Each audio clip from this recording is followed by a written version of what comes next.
ہمارے قوم کے جو ہیرو ہیں شعیب اختر صاحب، تو ان کے بارے میں بھی یہ چیز معروف ہے، تو فوراً ذرا جلالی شخصیت ہیں ان کی. نہیں وہ تو بلکہ بھی لاسٹ میری ایک پوڈ کاسٹ تھی میرے دوست ہیں فضان، ان کے ساتھ وہاں میں نے ڈسکس کی تھی یہ بات. اچھا. کہ حسنین بھی ساتھ تھا، چھوٹا بھائی بھی، باقی ٹیم بھی، ان کو پتہ ہے کہ وہ بہت ہی ڈاؤن ٹو ارتھ بندہ ہے جی. اچھا اچھا.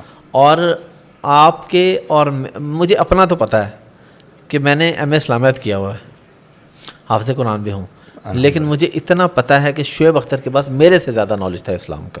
واہ. میں اپنی ذات کی وہ جو مجھے جہاں سے واقعات لا کے بتا رہا تھا نا وہ واقعات مجھے بھی نہیں پتہ تھے. اچھا اچھا. اور پھر انہوں نے اپنے بچوں کے جو نام رکھے انہوں نے مجھے پھر ہسٹری بتائی کہ میں نے یہ نام کیوں رکھا.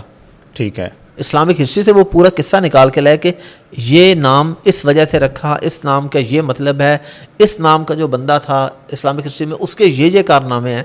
میں تو حیران رہ گیا ان کو سن کے. بہت شاندار آدمی ماشاءاللہ. اور پھر بڑا اچھا 1 گھنٹہ رہی پوڈ کاسٹ ہماری. ان کا یہ جملہ میں نے سنا کہ وہ کہہ رہے تھے کہ میں چاہتا ہوں کہ مکہ کے اندر، بیت اللہ کے اندر مجھے کوئی نوکری مل جائے، مدینہ میں مجھے کوئی نوکری مل جائے.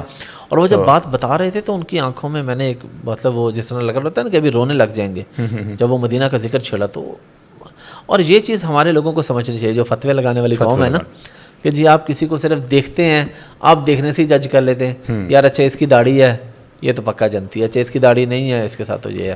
وہ بھائی یہ تو جب آخرت میں جب کٹھے کھولیں گے تو تب پتہ چلے گا کہ کس کا کیا سین ہے، اس میں کوئی شک نہیں.